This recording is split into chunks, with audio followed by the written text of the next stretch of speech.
call to order the meeting on Monday, November the 8th. If everybody would rise for the Pledge of Allegiance. I pledge allegiance to the flag of the United States of America and to the republic for which it stands, one nation, under God, indivisible, with liberty and justice for all. Thank you. If the clerk would please take the roll. Councilmember Archibald? Here. Councilmember Ashford? Present. Councilmember Lamb? Here. Councilmember Mosherak? Here. Councilmember Pemberton? Here. Councilmember Ruiz? Here. Mayor Rett? Here. You have the minutes from the regular meeting of October the 25th. Is there a motion to receive and file? So move, Madam Chair. Support. Councilmember Ashford and Mayor Pro Tem Archibald. Is there any changes to the minutes? All those in favor, please signify by saying aye. Aye. Any opposed? Minutes will be as submitted, stand as submitted. We are now moving to public comment. If there's anyone in the audience who wishes to address the City Council, please come forward, give us your name, where you live, and you have 4 minutes. That's better than going to the school board. They only give you 3. Oh, well, And they have a little buzzer on the end of that rings at 2 minutes and 30 seconds. wow. And they don't do anything with your questions anyways. Anyways, my name is Richard Matska. I live at 3125 Mount Vernon Road. If you want to burn my house down, get Miss Archibald here instead. She's just in the next block over. Anyways, I'm asking council to take a resolution and send it to the federal and state government. If you'll notice, they're pushing very, very hard to close Line 5, which crosses under the Mackinac Straits. God help us if it blows up, but God help us worse if it gets shut down. Take a look at the cost of your groceries and the fact that you're putting $100 into your SUV at the gas station. Gas today is $3.50 a gallon. That's a heck of a lot more than the last guy charged you for it. So I would ask that you write a resolution telling the state and federal government that you do not want them to close Line 5. Any questions? Don't think so. Thank you very much. Thank you very much. Is there anyone else? Good evening, council members, Mayor Pro Tem, City Manager. What brings me here tonight, I just picked up my Michigan Historic magazine for the month of November, December, and Fort Ernst already celebrated another acknowledgement of our Tuskegee Airmen. They had on page 10 of the Michigan history that's for this past month. I'll share this with you. Okay. But they had a nice thing and recommended how nice a park and stuff that was, and I think we've done a good job and things like that. Just one thing while I'm here, you know, just wanted to remind you how it's been a long time. I tried to look it up this afternoon and find out, but if anybody remembers when Lauren Hager was representative, he represented us in the state of Michigan as representative. Well, unfortunately or fortunately for us, that was the last time we got any state money, and that was the last time Lapeer Avenue was done. Well, rumor has it from the street is that Lapeer Avenue is going to get some work next year. And I just wanted to say thank you for that because it needs to be happening. And like I say, the last time I believe any work was done, when it was done under with some state money from Lauren Hager. So I just wanted to make sure that we appreciate that. I know that's going to kind of put the kibosh to some of the businesses out there, but we really need it. The right lane and both going in town and out of town is an adventure in itself. So thank you. Thank you. Thank you. Sorry, Thank you. Thank you. Thank you. Is there anyone else who wishes to address the City Council this evening? Seeing no one, I will declare public comment closed, and we will move on to communications and petitions.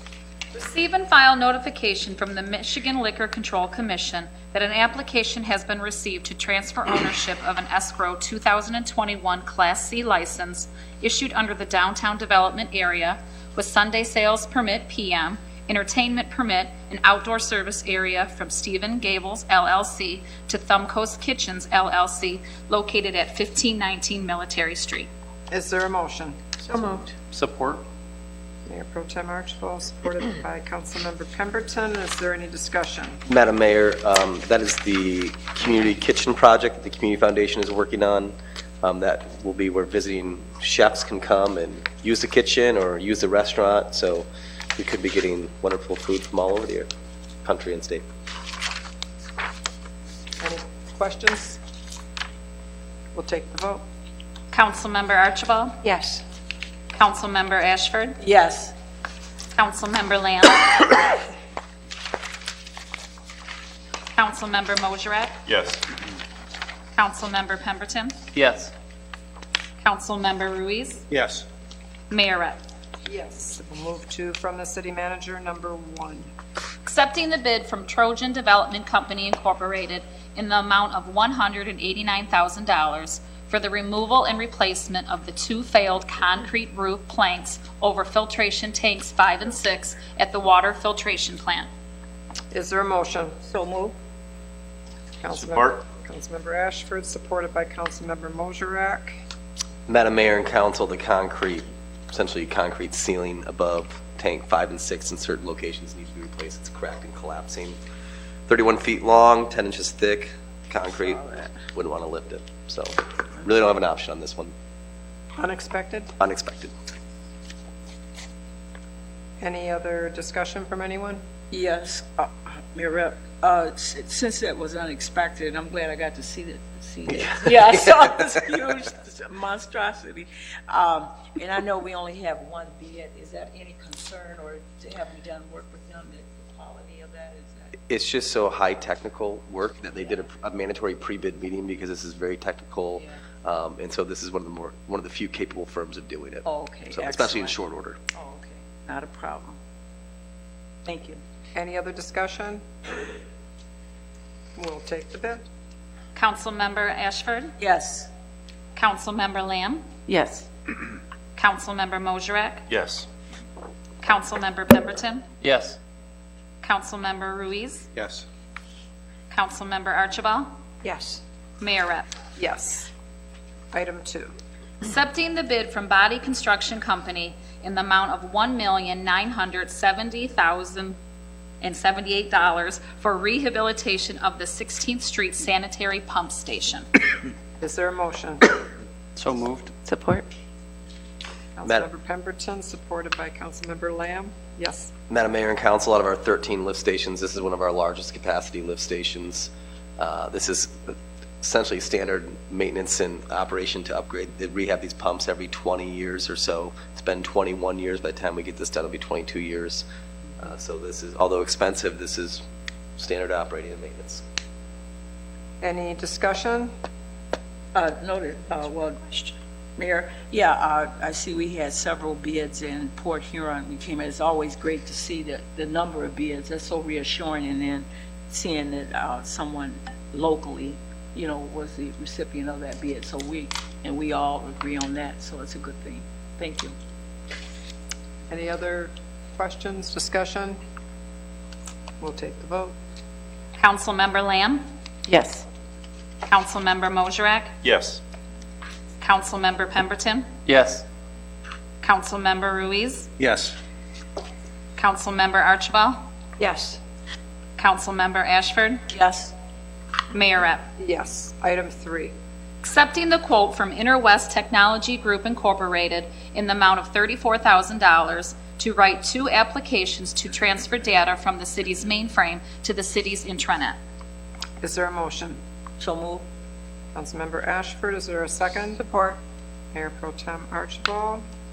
Madam Mayor and Council, this goes along with our transferring from the old mainframe system to the new server system. We've invested a lot of money to really upgrade our systems on resiliency and reliability. This will write 2 applications, taking old mainframe code and then making it to current standards. Additionally, we're hoping that we can learn to do some of this work in-house, so in the future applications, we're not sure how many of those we'll actually have to farm out or if we can do it internally. So we're doing 2 in the onset to see how it goes and take it from there. Okay. Any questions? Mayor, Mayor Pro Tem Archibald. do we have experience with this company? Have they done anything with us before or for us, or how did we find them? Well, I'll have Bruce come down and talk about that. Where's he at? Oh.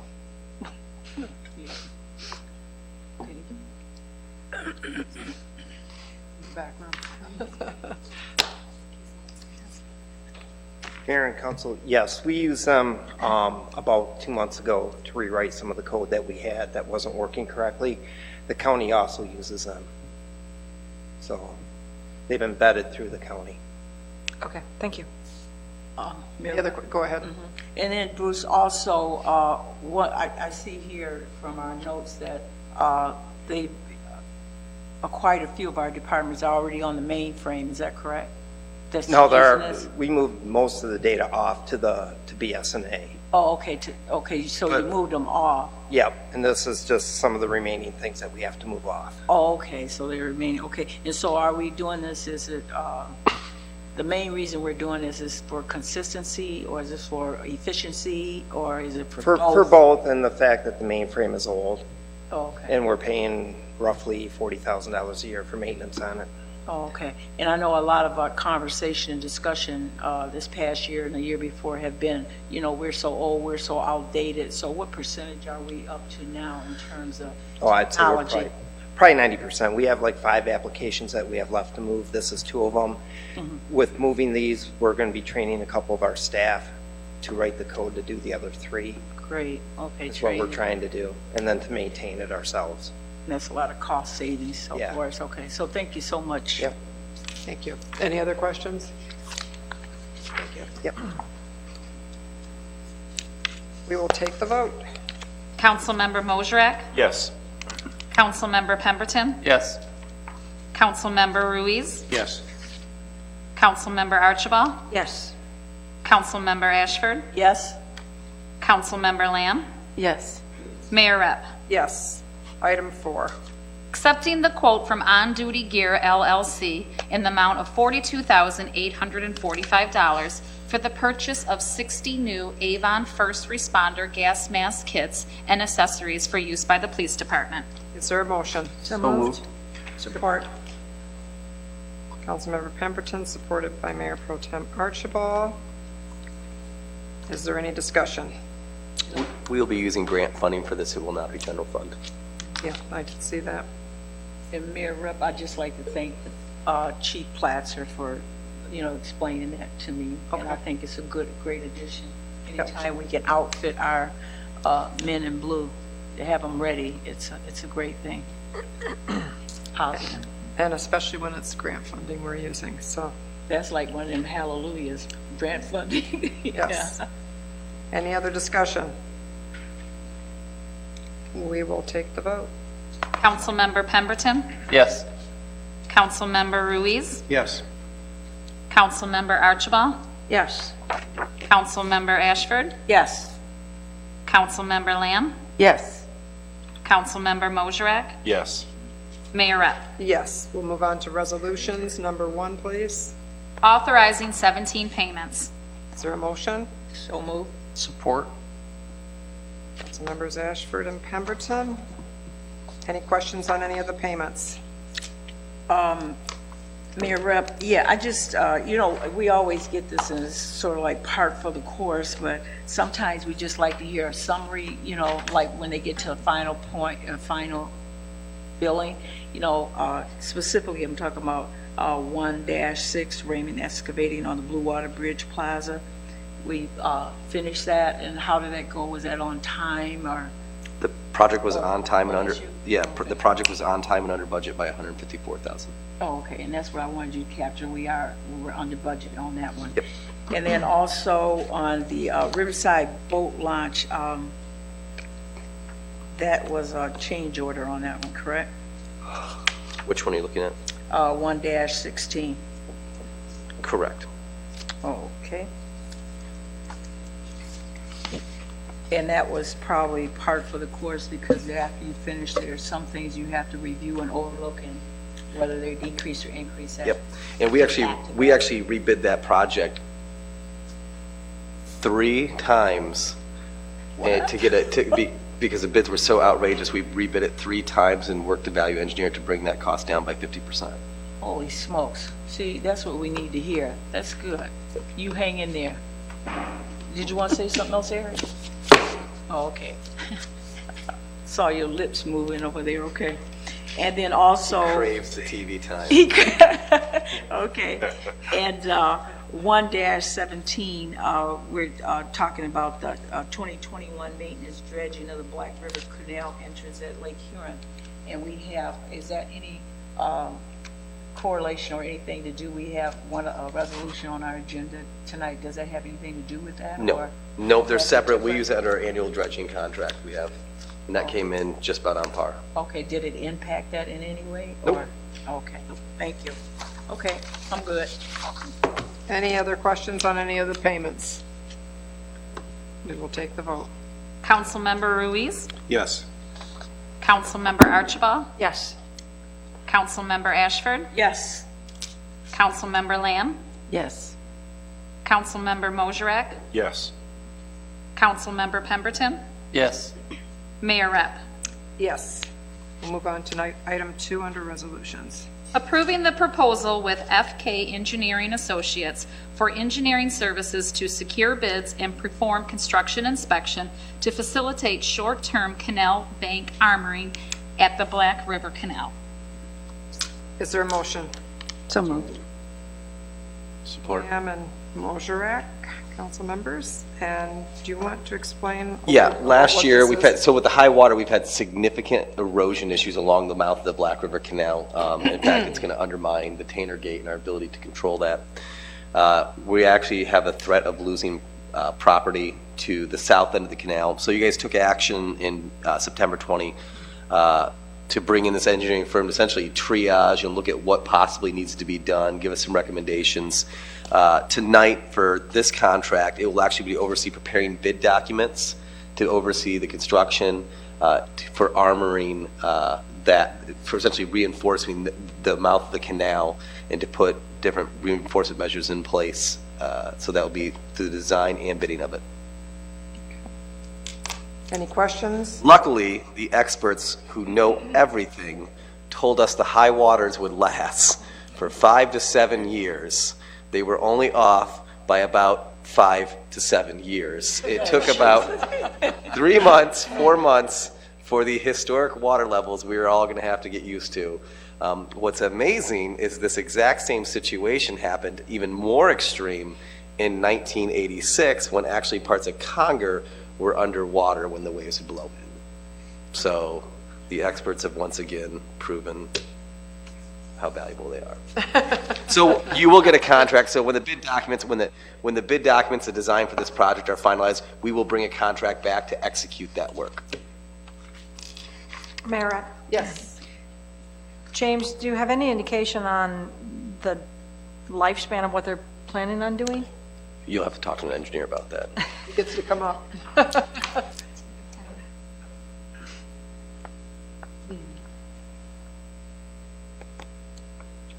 No notes? No notes. Showing off. Good evening, Mayor and City Council. We did have conversation with FK about that. We suspect maybe 10, 15, it all depends how it holds up. This project did get a little bit delayed with COVID, and then we were going back and forth with Eagle on the permit on what material could be used, so we had to change that. So I would suspect we at least get 10 or so years out of it, if not more. Describe the scope of work. What are they going to do? So basically what they will be doing is taking different size material, being stone. We can't use any broken concrete or anything below a certain level, so that's got to be natural stone. So they'll basically just be stabilizing the existing embankments with new material to try to slow and lessen the erosion. So it's not a fix, it's just to lessen what's going on there until a long-term solution could be determined. So we did not ask them to do that design or costing at this point, but we suspect, based on the conversation with them, that's be a very costly long-term fix. So this is just to stabilize what's out there and protect as much as we can. A long-term project is something that we should probably work with the Army Corps of Engineers on for a long-term solution, since it serves multiple jurisdictions. So those are conversations that we'll need to have with them on a long-term fix.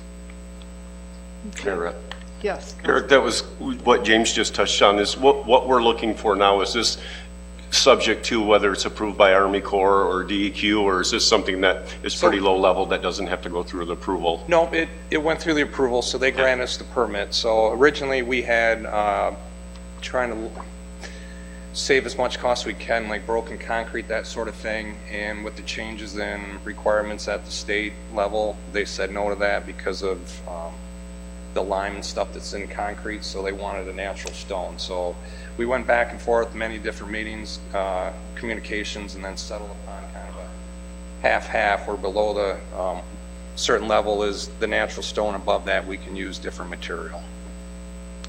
Thank you. You're welcome. One of the things to put on your radar, this project is a good bellwether. What's going on by the Zebra Bar and West Quaid Lot with those seawalls. I asked Eric what keeps him up at night. Tell him what keeps you up at night.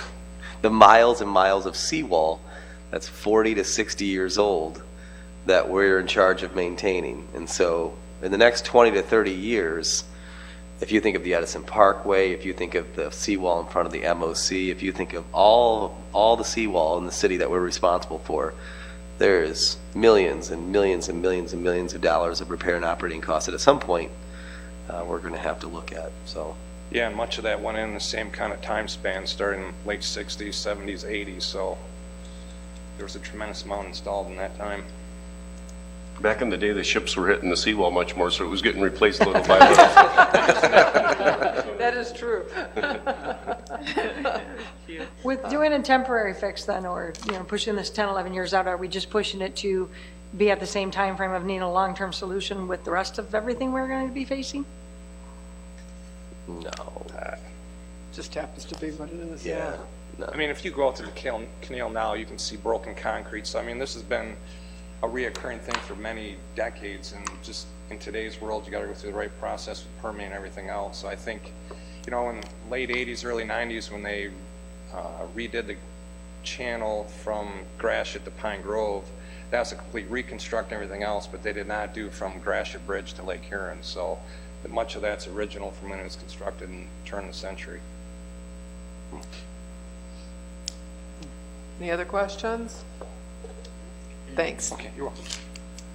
We will take the vote. Councilmember Archibald? Yes. Councilmember Ashford? Yes. Councilmember Lamb? Yes.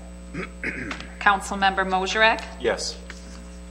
Councilmember Pemberton? Yes. Councilmember Ruiz? Yes. Mayor Rep? Yes, item 3. Approving the agreement with the DTE Energy Company for the installation of the underground electrical system required for the line extension for service to the McNeil Creek Site condominium project. Is there a motion? So moved. Mayor Pro Tem Archibald, supported by Councilmember Mosherek. Is there any questions? 10th Street, 10th Ave project is coming along very well. They've asphalted it, so if you want to walk it, I think after this weekend you can drive it. The crews will begin, they did final grading today. There's a little bit of sidewalk work to do. The crews will begin pulling out after hydro seeding probably in the next couple days. So you actually will be able to drive through and pick out a lot and design your home and call us up and we will sell to you. I walked it the other day, and it's kind of exciting because this is the first street in the first housing development in more than 24 years in the city of Port Huron. So that is a nice thing to say. And Jackie Smith was so excited about this project. We drove out there today with David Haynes and took a walk around. And this is one of our three-prong approach to address housing. It is infill housing, where we had removed a lot of blighted homes or homes that were no longer there. We're seeing infill housing, that came first. We're seeing expansion capacity, like the 10th Ave project. And next up, we're going to work on density. Through all of those things, one of the things we had a deep conversation about today is how do we factor in workforce housing and housing affordability. One of the things that's nice is in every neighborhood, we have a mix of housing costs and mix of housing types. And you want blended neighborhoods. You want neighborhoods where people of all different backgrounds can live and work and raise their kids. What's also important is we want to make sure that we have a town that you can live in or afford to, that you can work in and afford to live in. I don't want to be like other communities where those who work in and run the town can't afford to actually live there. And so we're going to be intentional about that in our development strategies in the next couple of years, whether it's through how we give out tax abatements and tax incentives. But these are the streetlights for the second prong of that approach, capacity expansion. And so these are pretty nice lights. They're not like old-fashioned downtown lights, but they're just a little bit jazzed up compared to what we normally have. So it'll be nice for the kids. Now, we are selling these lots to builders, correct? We are selling these lots to anyone who will commit to building a home within 6 months. We have had builders. I had one builder come and want to purchase all the homes, but we don't want speculators. I don't want someone coming, buying all the lots, that we sell them for a good price and then they sell it to someone else for much higher. So we're not going to sell all the lots to a single person or to a single builder. They will have a clause that if we sell you the lot, you have to build it within 6 months or give it back and you can't transfer it. So my fear is a builder buys it for $15,000 to $20,000 and then locks them all up and tries selling it for $30,000. We're not going to let that happen. So our goal is we got a $500,000 HUD grant to help with the infrastructure. We're going to make about $230,000, all the different taxing jurisdictions and the taxes on that. So what we want is to get these homes built as fast as possible. And so if you're looking for a place to build a nice quality home, walkable to a world-class school, this is a great place for you. You're only 6 blocks from the beach. But you do have to follow there are certain guidelines for what the homes have to be. Yep, we intentionally put it in a condo association so we can regulate the type and feel of the neighborhood. And these are all single families. Single family homes. And what price range would you say that? It's hard to say because material costs are fluctuating. Mm-hmm. So I would say someplace between $175 and $250. It seems doable for this area. Yeah, I think it's long overdue. I mean, we kind of like needed a shot in the arm. And what's so impressive about this is that it's one section. You know, our housing department, Haynes, they've been doing a fantastic job with, the CDBG funds and the pioneering programs, and it almost gives you the thing, we're hitting and missing, but we can't see something collectively together that booms, that wow factor that we need here, like St. Clair is doing it and Marysville, whatever, and we're not trying to complete, but we're trying to just get our act together, here in Port Huron, to be more attractive to people. Actually, I got a call from someone in Philadelphia that was attracted to this area, and he was asking a lot of questions. And then he went online and he said, you guys don't have a lot there, but he was looking up, near the northern part, some housing.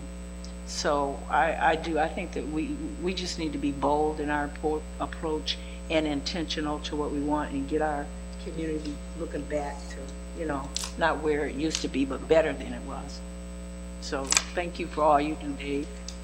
If we get the lots sold in the spring, takes 3 to 4 months to build a house, there's no reason why families can't have their next Thanksgiving dinner in this development.